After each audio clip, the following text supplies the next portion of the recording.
Welcome trainers and champions to a little something different. Basically in today's video I'm going to be talking about what I would feel like my fantasy cards would be. What I mean by this is that what I think certain Pokemon would be if they got a new card / if they got their first card. Since we're in Sword and Shield era, not many new Pokemon have come out just yet. We know that they're coming.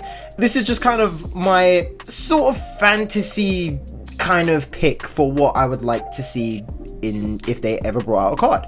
And the main two cards that I would love to see as Pokemon, and the minute they come out I know I'm gonna like them, is Regieleki and Regidrago. These two Pokemon are the new Regis that came out in the Crown Tundra, and they are just absolutely amazing. I love their designs, I love, their damage output, I love what they can do. They are amazing Pokemon. And I feel like that the best way to give these cards a bit of light is if they were a deck together. So I'm going to be talking about what I feel like they'd be like if they was in a deck together, what cards they would have, what moves they would have, their HP, retreat cost. I'd basically go in depth as if they were actual cards. But of course, this is just my fantasy making.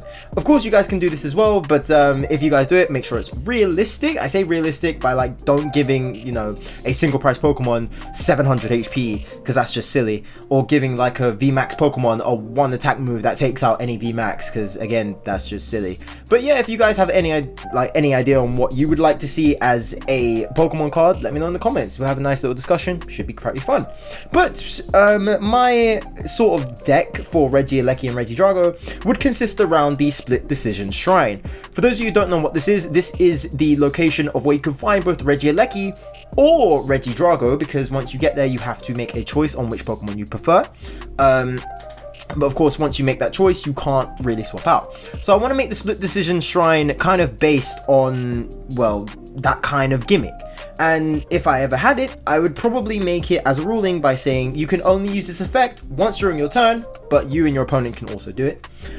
You may swap your active Regieleki or Regidrago V with another Regieleki V or Regidrago V, but it cannot be the same Pokemon. So what this means is that if you have a Regieleki up front in the active, you have to swap it out for Regidrago. You can't swap it out for another Regieleki.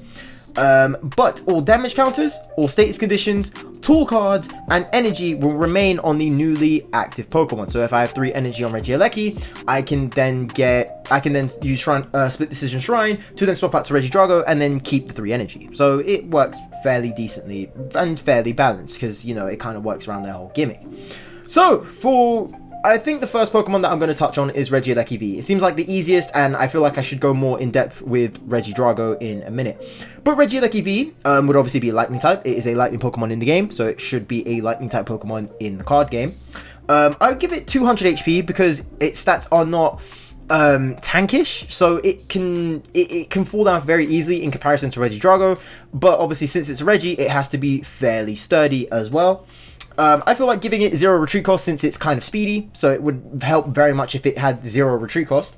And weakness would obviously be fighting because that's all electric type Pokemon. I'd give it an ability known as Transistor, which is its main ability in the actual game. But I would make the ability say, if Split Decision Shrine is in play, this Pokemon does 30 more damage, because in the video game, its ability does extra damage if it's a lightning type move. So yeah, I guess making lightning type damaging all over the board doesn't really suit well for Regieleki. It's kind of, solely focused on itself. So I feel like 30 damage to itself if you have the Split Decision Shrine just works a lot better. In terms of its attack, I would give it 3 lightning energy and I would call it Thunder Cage. Again, its signature move that it also has in the game. I'd make it 180 damage, but the condition is for each Regidrago V in your discard pile, discard 1 energy from any of your opponent's Pokemon. So it doesn't have to be the bench, it doesn't have to be the active, it can be any one you want, which I feel like is pretty decent. So that means at best you can discard 4 energy, which is fine. And yes, we have Crushing Hammer, and I know some people go like, isn't that really overpowered? Isn't that really like, disruptive? And there are cards that do that. There are cards that, well, even back in the day, used to do a lot of disruption. Things like Oranguru would constantly get back Crushing Hammers. If it wanted to, it could get back 3 Crushing Hammers in one go and then slap on all of them. You could basically lose 3 energy at that point. And with all the stuff that you have, I wouldn't see many people trying to squeeze in Crushing Hammer. If they do, then it could be a potential problem. But then I also feel like there's not really much else you can do. At best, I'd probably say sniping the bench, but then I wouldn't really know what to give it, because then it would just be a V version of Morpeko, because Morpeko V Max does 180 plus 20 to all of the bench. But then I don't really feel like that kind of suits the gimmick, because it would just be the same thing. It would just be the same attack. So I feel like messing around with energy, and since Thunder Cage also stops you from basically retreating, you could also say, oh, well, why not just get rid of retreat? But then we've seen that card, or we've seen that condition, should I say, everywhere. We've seen that condition of your opponent's active Pokemon can't retreat, but then we've seen things like Scoop Up Net, Switch, Mallow and Lana, even just abilities on their own, just swap them out in general. So you can't really say they have to stay in the active, because a lot of cards just prevent that, and it just makes it very useless to just not do it. In terms of its energy cost, I feel like it's fair. 180 damage, it's in between Picarom's damage and Pikachu V Max's damage. It's easily payable through things like Electrode and Tapu Koko, and since it's a V Pokemon, you could also do Turbo Patch, so it's fairly easy to get it. My one thing about it would be getting the Regidrago into the discard pile. But you'll kind of see the gimmick as we go along through this. So speaking of Regidrago, I'm going to be talking about Regidrago V. Regidrago in the games is a Dragon type, and this already brings up a huge problem in the TCG. Since we hit Sword and Shield, we don't really have Dragon types anymore. They've kind of been going around Dragon types and using all Pokemon's secondary typing, if there ever was one. Things like Dragapult. Every Dragapult card we have is been a Psychic type.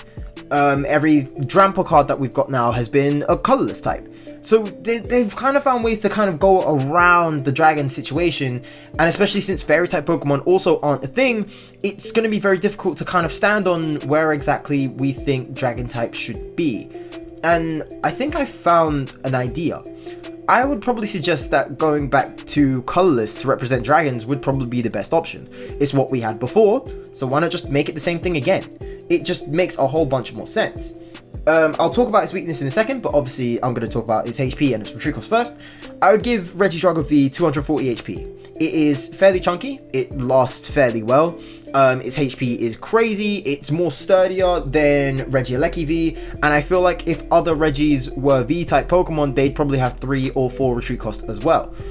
We have Regirock V, which is also, I think, 3 retreat cost, which is fine, that's perfectly fine, I've got no issue with that. And yeah, going back to its retreat cost, I'd give it 3 retreat. It just seems normal to give a Regi 3 retreat, if anything, 4 retreat. I feel like if they ever did a Regi Steel, it would be 4 retreat because it's the slowest. But I feel like the other Regis besides Regieleki would get just 3, because that just seems simple. But in terms of its weakness, since it will be a Colourless type and it will be represented for the Dragon typing, I feel like there should be a new weakness for Dragon type Colourless Pokemon, and I think that should be Water. I think Water is literally the best gimmick we have to get rid of Dragon types if they ever decided to reprint Dragon types as Colourless Pokemon. The reason for that is Water type Pokemon are represented through Ice as well, and in the games, Ice is strong against Dragon. Not only that, but it kind of helps a lot to give Water type Pokemon a bit more viability. Nowadays, Water type Pokemon are only strong against Fire type Pokemon. Nobody else. There's literally no one else. Even fighting type Pokemon that are represented through Rock types are weak to Grass.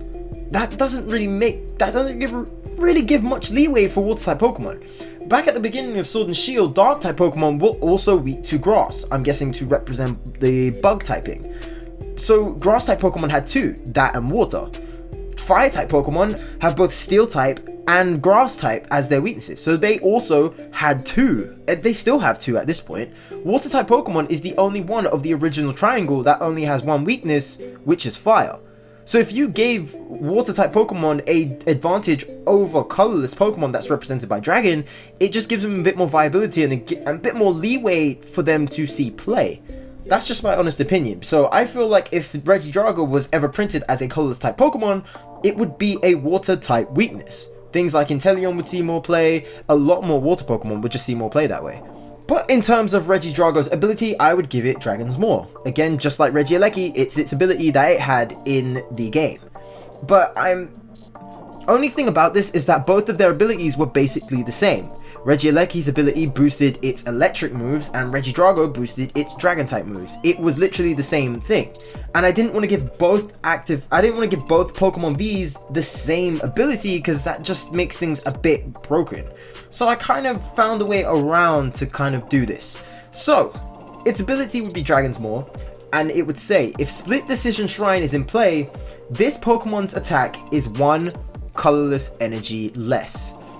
This to me seems a bit more fair since, you know, there's only a certain amount of shrines you can get, there's only a certain amount of times you can use that stadium, so instead of just throwing it in all willy-nilly, and especially since we have things like Chaotic Swell which would prevent that shrine being used, it would just make things a lot more balanced in my opinion.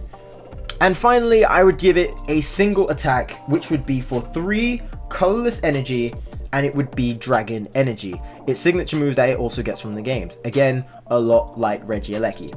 But I would give it 70 times damage, and it would say this attack does 70 damage for every Regieleki V in your discard pile. So now you kind of see the gimmick of what I'm getting at with these Regis. The whole gimmick of this is that you have to choose which Regi you want in terms of your main attacker.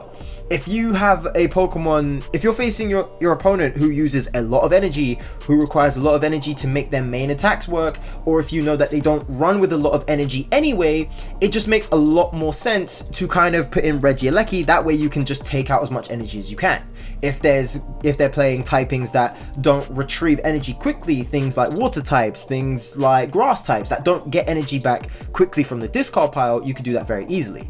However, if you're facing decks that thrive off getting rid of energy to do their main attacks, or getting rid of stuff like that, or can get energy back easily and you just want quick KOs, Regidrago would be perfect. You don't have to keep discarding them, you don't have to keep discarding both Regis, they just have to stay in the discard pile. And if you're thinking, well, that seems a bit overpowered. True, but there are ways to get around it. Like I said, the whole thing talks about Split Decision Shrine, and the whole gimmick for that is that it's a stadium card, and it's, you know, you're thinking, oh, well, how can you get rid of a stadium card? There's actually loads of ways. There's Mars Shadow from Unbroken Bonds that gets rid of stadium cards. There's Chaotic Swell, which not only takes out stadiums over it, but prevents a new stadium from coming in. There's also things like Dangerous Drill, which also gets rid of stadium cards. There are a lot of things to get rid of stadium cards, and since most players are going to have stadium cards, it just makes a lot of sense for you to actually keep in mind that you have a limited number of stadiums. And there's not even much ways to get your stadiums back either. In terms of countering both Regis, Regieleki literally works the same way. You could either do things, you know, like hitting it hard, bearing in mind it's got very low HP, it doesn't protect itself on the bench, so things like Cramorant could snipe it very easily, 2 colorless energy and it's done. There is a lot of things that you could do to get rid of Regieleki, and for Regidrago, you could literally just siphon off its attack by doing things like Surprise Box, which also gives Surprise Box a lot of viability. You could also try and do things like Marnie to try and prevent your opponent from getting stuff in their hand. You could do things like Mawile to force your opponent to put the Regis onto the bench. There's a lot of things you could do, so it wouldn't be overpowered. You just have to think of a lot of cards that you wouldn't normally put in your deck. This to me feels like it would be very decent to see. There's a lot of cards that no one's really talking about that should be talked about, and there's a lot of cards that have just kind of fallen off due to what the meta is right now, which I feel like should really be talked about again. So I feel like making this deck with the Regis not only makes it a super strength deck for yourself, it's also super technical, and it also makes you have to think about other cards that could come into play. You could use stuff like Ordinary Rod to get your Pokemon back if you want to try and decide to re-switch out your strategy. Use Ordinary Rod, put another Regi in the discard, from discard pile into your deck, do Split Decision Shrine, swap it back over. It's perfectly fine. But that's kind of it for my whole fantasy pick. What do you guys think? Do you guys think it sounds like a decent deck? What would you add? What would you take away if you feel like this deck could be a bit better? And also, what would you guys have as your fantasy picks? Being in mind, it can be Pokemon that we've not seen yet, or it can be Pokemon that you just want to see with a new fresh coat of paint that we've probably not seen in a very long time. But thank you guys so much for watching. I hope you guys enjoyed this little rant that I had of my fantasy picks. If you guys want to see more of this, I would love to talk about more cards that I would love to see printed. But thank you guys so much for watching, and of course, if you enjoyed, always leave a like and always click on another video. You guys are always welcome back, and I will see you guys in the next video. Alright guys, take care, and I will see you all later. Okay, bye!